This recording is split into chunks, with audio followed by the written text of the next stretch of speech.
I'm Matt from the Pickleball Clinic, and today I'm going to share with you guys one of the best strategies that you need to start employing in your game to make sure that you score as many points as possible on your serve. This strategy is super simple. All of the pros are using it, all 5-0s are using it, and if you want to get to a high level, you have to start doing this too. And that is making as many third shots as possible. We never want to outright miss a third shot, even if that third shot isn't a great one, isn't bouncing in the kitchen, or isn't causing a pop-up for us off the drive. We have to make it in the court.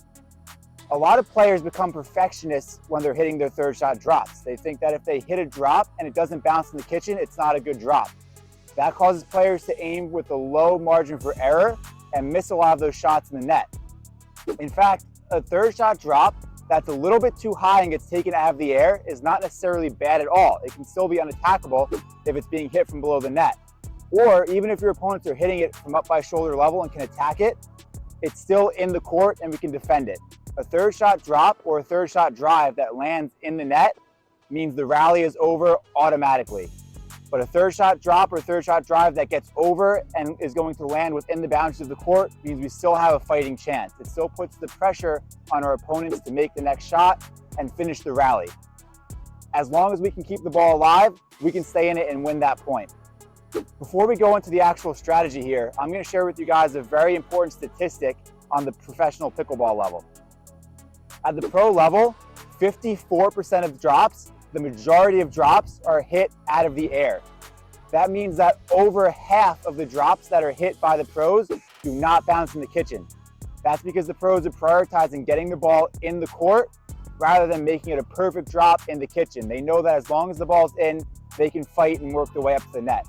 So let me explain real quick.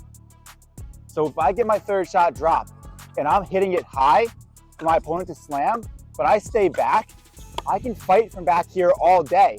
And eventually, I'm gonna get one that bounces and I can start to move up. I don't care if I keep hitting them super high. Even if my opponent slams it, I can still fight from here.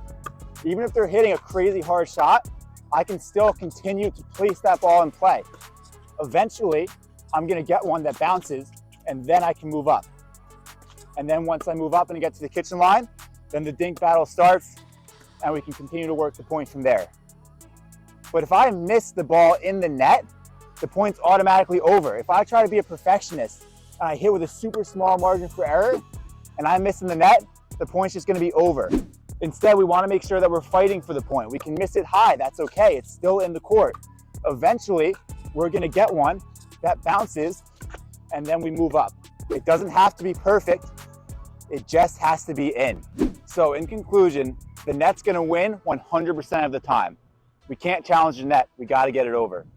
When I play players at the 4 and 4-5 level, they miss so many third shots and it gives us an opportunity to get back on offense and score. If you just put the third shot in, then we're able to fight and work our way up and score more points. That's what the pros are doing, that's what the 5-0s are doing. If there's one tip that I could give you guys to help you go from a 4-0, 4-5 level up to a 5-0 level, it's gonna be make all of your thirds.